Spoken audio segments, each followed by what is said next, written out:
لایق صاحب تر ټولو لومړی پوښتنه مې دا ده چې د ژوند لومړنۍ خاطره مو د کوم عمر ده او څه خاطره ده؟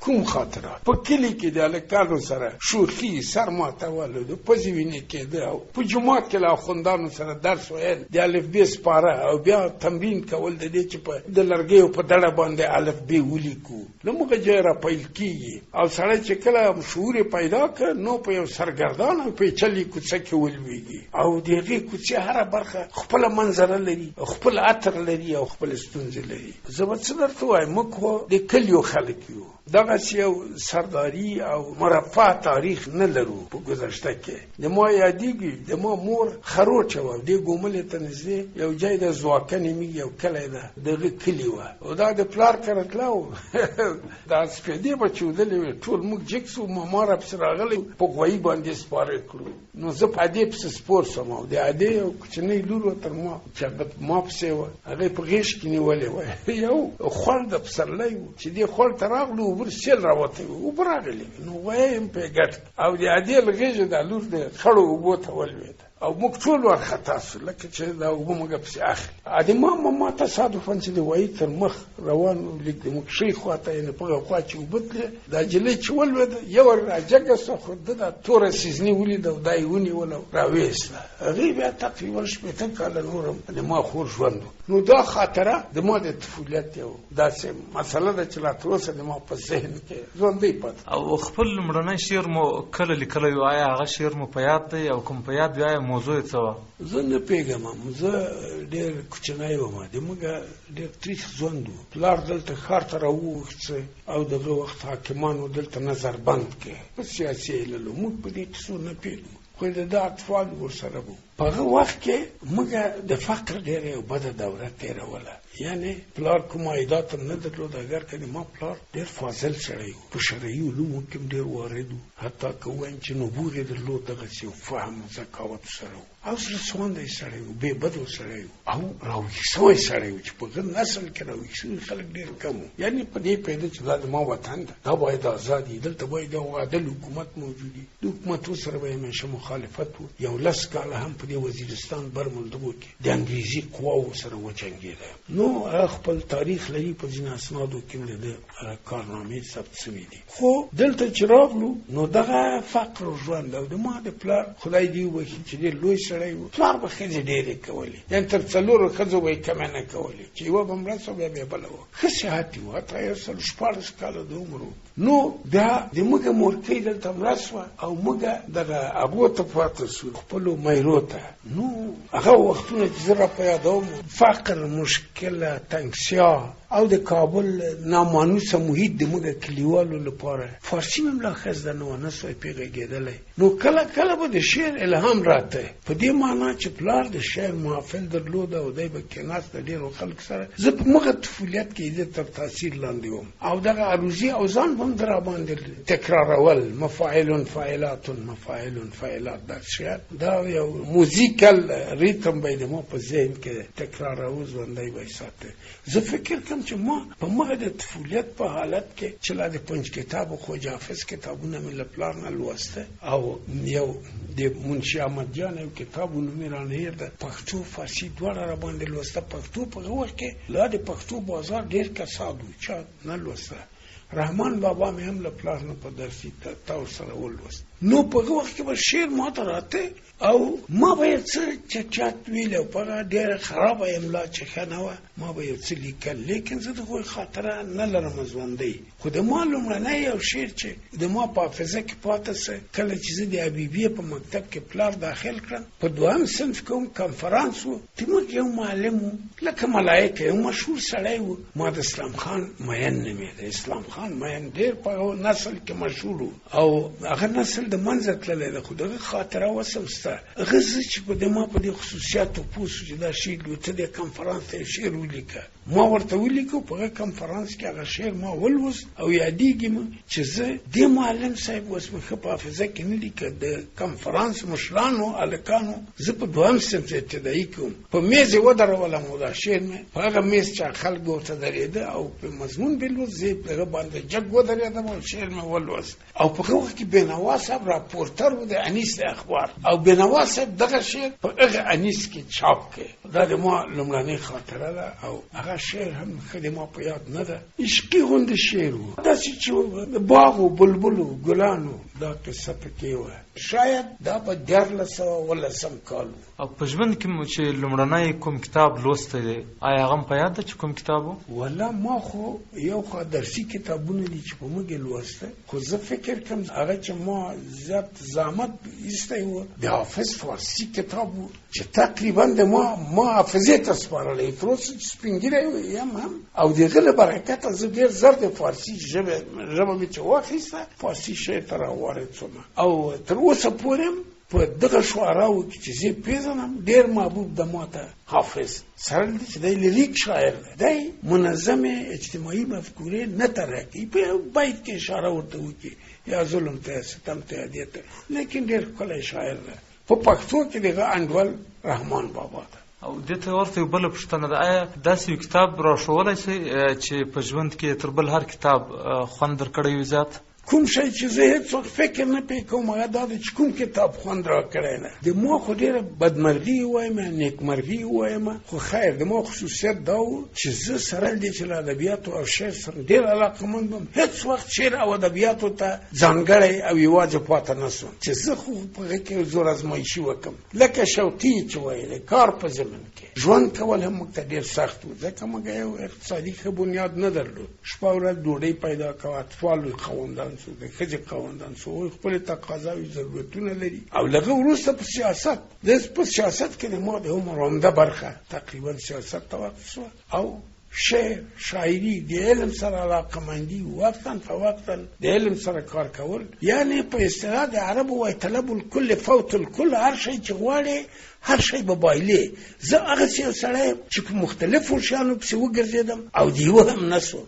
نو په دې بنیاد زه به څه تاسو ته وایم چې په سیاست کې د ما کوم کتاب ډېر خوښ شه او په ادبیاتو کې یا په شعر کې د ما کوم کتاب خوښ شه. په پښتو شعر کې کوم شاعر چې د ما منلی شاعر هغه خوشحال دی. سره له دې چې زه له هغو کسانو نه یم چې خوشحال یو څه حماسي مطالب لري یا د دښمن په باره کې یا د ننګونو د جنګونو د غورځنګونو په باره کې او زه د دې لپاره چې په دې فیشن وکړم چې زه ډېر ښه پیدا مو په دې لار چې د وطني مفکورې روزلې دي نو زه د شعر خوښوم. داسې نه ده د ما له فطرت سره د شعر ډېر نږدې ده او په دې مې خوښېږي چې خوشحال یو داسې سنتي عنعنه ماته کړه چې پخوا نورو شاعرانو په پښتنو کې جرأت نه و کړی. هغه دا وه چې د تغزل انحصار یې مات کړي. هغه تغزل چې له عربو نه فارسي ژبو ته او له فارسي ژبو نه پښتنو ته په میراث پاته سوی و. دی واقعا لکه طبیعت دغومره په خپل شعر کې غنا لري. غر بیابان خلک خپله کورنۍ څه مردارۍ او رسوایي هم چې په د ده په شخصي مناسباتو کې دی نه پټوي راباسي او لکه دریاب ایشي هر شی چې په تل کې دي سر ته یې راباسي. دغه نبوغ دغه لویوالی دغه مستی دغه پراخ نظر او دا د ژوند د ټولو اړخونو سره ګډول او هغه له طبیعت سره مکس کول دا د بل شاعر لاس نه ده ورسېدلی د ده په عصر کې د ده په پیړۍ. تاسې لنډۍ هم راټولې کړي دي. د لنډیو په ستاینه کې ډېرو خلکو خبرې کړي دي. تاسې د داسې ښکلا په اړه خبرې راته وکړئ چې ګمان کوئ نور نه دي ورته متوجه شوي. والله لنډۍ اصلا سرل دي چې په خپل فطرت کې لنډۍ لیریک شعر ده یعنی عاشقانه شعر ده تغزلي شعر ده او لنډۍ غزل ده. نو د غزل په باره کې زه خپله خاصه عقیده لرم چې دغه شعر چې موږ غزل ورته وایو یا په دري ژبه کې هم غزل ورته وایي زه په دې خانې نه یم چې دا غزل ده. غزل یو نوع د شعر چې هغه 12 نه مختلف عقاید اته و په دغو بیتونو کې مقیدې کېږي او معرفي کېږي او یو مقطع لري په هغې کې حتما د شاعر نمبر پلیټ هم باید په لکۍ پورې وتړل شي دې ته وایي دا غزل ده. حال دا چې په دغه فورم کې اخلاقي شعرونه ویل کېږي چې هغه غزل نه ده. په دغه فورم کې علمي شعرونه ویل کېږي یعنې علم په دغه نظم ته داخلېږي هغه غزل نه ده. په دغه کې انواع د اقسام د فنونو افاده کېږي هغه غزل نه ده.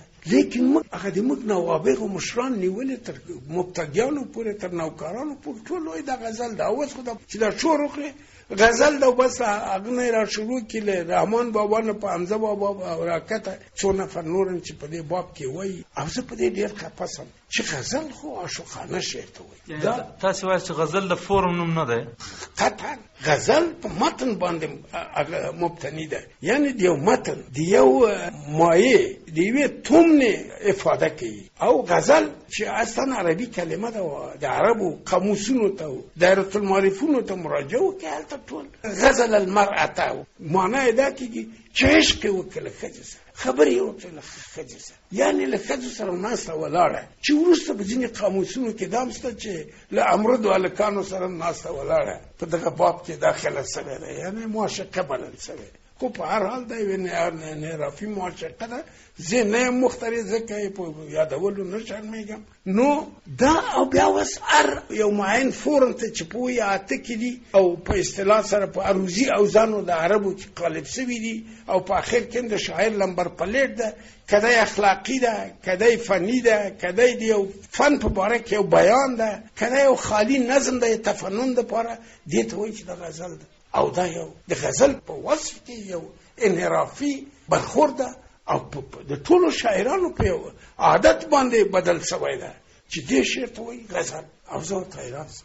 تاسې کولی شئ چې آزاد شئ چې هلته د ښځې ښکلا، هلته د انسان غریزوي هیجانونه او هغه طوفانونه چې ژوند ته دوام ورکوي، او په غرب کې ورته سیکشوال احساسات وایي، هر شی چې دا افاده کوي په دې خواجي هغه غزل ده. نو لنډې هم غزل دي، په غزل شروع ده. ولې هر شی زه فکر کوم د علماو نظریات هم د اکثریت د تحلیلګرانو نظریات د په ادبیاتو کې دا دي چې انسان اول شی چې احساس کوي، اول شی چې احساس کوي خو یا لوږه وه چې باید د ژوند دوام وکړي. ورپسې د نسل د دوام مسله ده چې هغه غریزه ده، د زوجیت غریزه ده، سیکشوال ساینسز که نه. زه درته وایم چې دا خو دغه غریزوي تمایلات دي. او کله چې دغه مرغان تاسو وینئ چې ډېر وخت پخوا دي چې جفت چې دوی چونېږي، شاید انسان پخوا په تاریخ کې ژبه نه درلوده، ممکن د مرغانو باندې خپل احساسات افاده کول. احساسات هم ډېر ژور او عمیق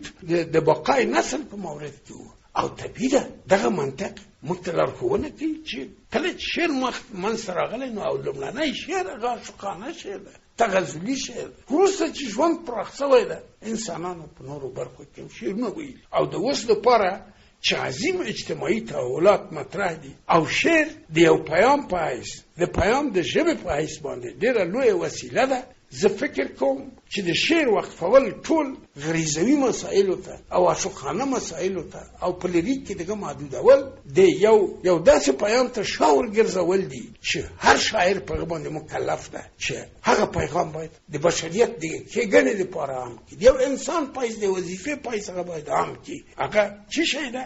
هغه دا ده چې په اوسنیو سیاسي اجتماعي پروبلمونو باندې باید اشاره ولري. له بده مرغه ځینې شاعران، حتی ځینې تحلیلګران هم دغسې خبرې لري چې شعر د شعر لپاره. دې معنا څه ده؟ معنا یې دا ده چې شعر دې په دې کې غرض نه کوي چې سیاست شی د خلکو ژوند ښه ده که بد ده، ښېګڼې ته ځي که ګنګنې ته ځي، څه شي ته ځي. او زه وایم چې هغه شاعر چې هغه خلکو ته یو پیغام نه لري او هغه د خپل د ژوند یو مهارت یو کوچنۍ برخه خلکو ته نه نظر کوي، هغه د خلکو شاعر نه ده، هغه د خپل ځان شاعر نه، د خپلو غرایزو شاعر. نو آیا اوسنی شعر څومره شعر د شعر لپاره له دایرې راوتلی بولئ؟ آیا اوس څومره په اوسني شعر کې ژوند ته او د خلکو دردونو او احساساتو ته ځای ورکړل شوی دی؟ زه فکر کوم چې شاعر خو حق لري چې حسن وستایي، او ښځه چې هم مور ده، هم معشوقه ده، هم د ژوند د ادامه ورکوونکې ده، د هغې په باره کې خپل تمایلات او خپلې دیدګاوې د هغې د ښکلا په باره کې، د هغې د مقام په باره کې خپلې خبرې وکړي. لیکن ژوند خو ډېر پراخ ده، ژوند خو نور اړخونه هم لري. نارینه او ښځه چې ژوند ایجادوي دا ژوند خو ډېرې برخې لري. د دې ژوند ساتنه، د دې ژوند مثبت خواوې، هغه مسایل چې په دې ژوند کې د ټول بشریت په سرنوشت پورې تعلق لري هغوی ته یو خاصه ژبه یو ښکلې ژبه پیدا کول او مخصوصا ځوان نسل ته شاعر زه فکر کوم تر هر چا وړاندې ځوان نسل ته ډېر مسؤلیت لري ځکه چې د ځوان نسل چې ذهن او حواس د ښکلا د نیولو دپاره د جذبولو دپاره ډېر مساعد دي نو هغه ډېر دې ته آماده ده چې څه واوري او اثر واخلي او که شاعر دغه هیري خپل وظیفه دغه نوی نسل په باره چې دموږ آینده ټاکي او دموږ د آینده وارثان دي نو معنا یې دا ده چې دا شاعر خلکو ته ګټور نه ده او په ځان مین ده او نه غواړي چې د بشریت د ښېګڼو دپاره چې دی دغه د ویونکي په حیث ماموریت لري نه غواړي چې د مقدس ماموریت ته سر ټیټ کړي یعنی ډېر خودخواه ده. ځینې خلک له حماسي شاعرۍ سره مخالفت کوي او وایي چې دا یوازې شعارونه دي. ستاسو په نظر آیا حماسي شاعري یوازې دا معنی لري چې خلک جنګ ته رابلل که یا حماسي شاعري یعنې له وطن سره له خاورې سره له خپل ولس سره مینه لرل؟ وروره حماسه او شعر په خپله دا لکه وسله ده څه ده. وسله د دفاع دپاره هم استعمالېدی شي، وسله د غلا دپاره هم استعمالېدی شي، وسله د ترور دپاره هم استعمالېدی شي. دا خو د شاعر په نیت پورې تعلق لري او دا تفسیر دی چې دا شعر مثبت ده که منفي ده د مشخص وضع په تحلیل پورې تعلق لري چې دا وضع څه ده او شاعر د دې وضع لپاره څه وړاندې کړي دي. مطلقاً حکم کول چې حماسه ټوله ښه ده دا هم غلطه ده. شاید دا حماسه د دې لپاره وکارول شي چې یو ملت د بل ملت په ضد ولمسي، یو نژاد د بل نژاد په ضد ولمسي. موږ تاسې په خپله باندې مثلا د هتلر د عصر هغه در واقع شعر در واقع هغه چې رسمي حاکمه محافل منلی و هغه شعر خو طبیعي ده چې د جرمن د نژاد برتري بیانوله. یا تاسې دغسې ورتېر سئ نورو فاتحانو ته په جهان کې حتی زموږ خپلو فاتحانو ته یو خو ډېر لوی عیب دا ده چې هېڅوک نه یې د ما ترویې تروشي دي. د موږ فاتح چې هر څه کړي هغه قهرمان ده، ولې د بل وطن فاتح چې څه کړي او موږ ته راغلی موږ یې تر پښو لاندې کړي هغه ظالم ده. دا صحیح نه ده، دا سم انساني قضاوت نه ده.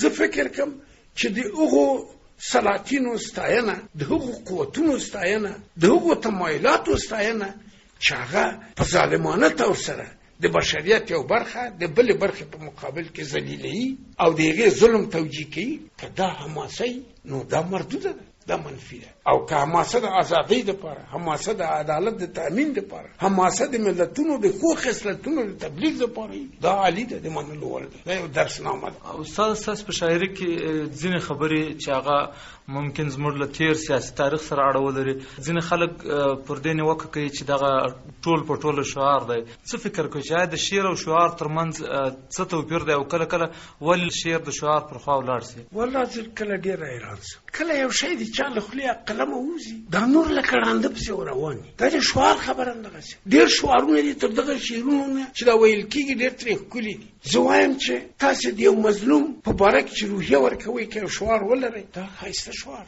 او دا چې دا د شعار نوم ده دا باید که چېرته دا وسیعا توضیح سي نو زه درته ویلی سم چې د شعار په باره کې ډېره اضافه روي کېږي. یا تا کله کله چې څوک دا د شعر په عرصه کې هغه کسان چې ښه یې نه ایسي بنا پر ځینې عللو هغه محکوموي نو حتی په هغسې اشعارو باندې چې شعار هم نه دي. اولا دا د شعر او شعار ترمنځ د پولې ټاکل هم ډېر مشکل کار ده که نه ډېره مشکله ده چې سړی دا ووایي. تاسې د سعدي کتابونه مخصوصا د ده اخلاقیات د ده ګلستان ولولئ تقریبا تر نیمایي زیات یې که د دغه هلکانو په تله یې دا شعار او هغه شاهکارونه دي. هغه وایي بنی آدم اعضای یکدیگرند که در آفرینش یک جوهرند چوزی بدر داورد روزگار دیگر و زوهر نماند قرار.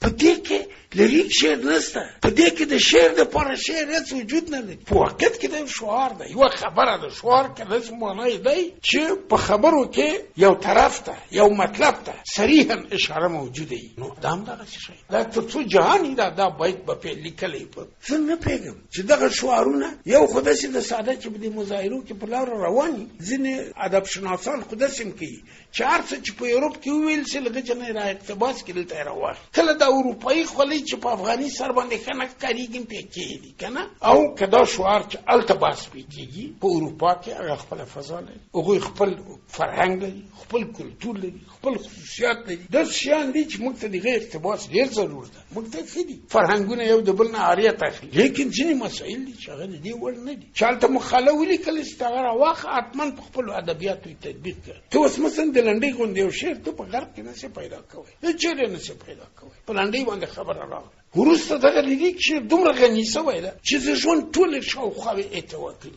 زه لګیا یم په یو کتاب باندې کله کله چې بېکاره سم کار پې کوم تقریبا 10-12 کاله مې پې وتلي چې د هغه عنوان ما داسې ټاکلی چې پښتانه په لنډیو معنا یې څه ده چې پښتانه په لنډیو کې پښتون له خپل ادبیاتو سره پښتون له خپل ژوند سره پښتون له خپل کلتور سره پښتون له خپلو مثبتو او منفي نګیرنو سره پښتون له خپلو تجاوزونو او بدو څیرو سره په ټولو کې ښه او بدې ټول پکې پراته دي د ده هستي که غواړئ چې دی وپېژنئ د لنډیو ته مراجعه خدای دې د ما که ونډې منډې لنډۍ کچر به چلوم تا به ساتم اوس تاسې وګورئ یو سړی چې په یو کچر باندې ژوند کوي د ده په باړه باندې که نه بچیانو ته ډوډۍ راوړي چې دی خپل عشق افاده کوي آخرین هغه یې څه شی د اسباب چې د عشق افاده کوي دی خپل کچر یادوي چې خدای دې د ما که غونډې منډې همدغه لنډۍ کچر به چلوم او تا ته به ډوډۍ راوړم تا به پې ساتم دا د پښتانه د ژوند یو ډېر یو سکیک دی یو مخې یو برش ښي او تاسې په زرګونو لنډۍ وګورئ همدغو موادو ډکې دي کله حتی زه تاسو ته وایم ما وبښئ زه د دغه بې سواده شاعرانو نبوغ حیران سم او ارزو وکړم چې کاشکې زه دغسې وای که نه مازدیګری د ښېرا مه که ته به د ناز ښېرا کوې رښتیا به سي تاسې وګورئ که نه بېګا د اوښکو په دریاب کې لامبوزن زړه راڅخه ورک څه مړ به وینه تاسې دې ښایست د دې دا سادګي ګارشیا لورکا د اسپانیې یو شاعر و چې په 19 کال کې 1919 کې ووژل سه انقلابي شاعر و په کلیو کې به ګرځېده ډېر مشهور ده په جهان کې په اروپا کې هغه به ویلې چې دغه فولکلورونه چې موږ له خپلو تېرو نسلونو نه راټولوو په کلیو کې اورو دا طبیعي ګلونه دي او هغه شعرونه چې موږ یې لیکو دا کاغذي ګلونه دي چې نه بوی لري نه لطافت لري ولې په شکل کې ورته دي زه بیخي د لورکا خبره تاییدوم او دا لنډۍ زه لا دا وایم چې د موږ شعرونه د لنډیو په مقابل کې لکه کودولي داسې دي او دا مرغلرې دي بې پایانه ژورنال لري دا د خلکو د ژوند بیان کوي یوه فقره ده دوم نه دي زه درته وایم څه اسطورې چې دي په دوی کې موجود دي حیران به دا شي چې اوس خو دا خو یو بیت ده که په افسانه کې اسطوره راځي خو هغې اسطورې ته هغه اسطوره یادوي او د هغې نه خپله یو نتیجه ګیري کوي په لنډۍ کې خو دې ته وخت نشته دوه فقرې ده یو 9 بل 14 په هر حال زه داسې فکر کوم د ښځې هغه لوی مظلومیت د موږ په سیمه کې د موږ په خلکو کې د موږ په وطن کې د موږ په سیمه کې چې په دې باندې تحمیل شوی ده تر لنډۍ نه هېڅ شعر ښکلی نه ده تعبیر کړی په صلحاو حتی مبالغه نه کوم په زرګونو لنډۍ چې ښځو ویلې دي او د ما په عقیده لنډۍ د ښځې شعر د دې معنا دا نه ده چې نارینه لنډۍ نه ده ویلې یا نارینه منع ده لنډۍ ویلو خو اکثریت دغه اشعار د ضمایرو په اساس او قراینو کله چې د دوی دا مطالعه کوي ژورې د مطالبو په لحاظ دا ښځو ویلې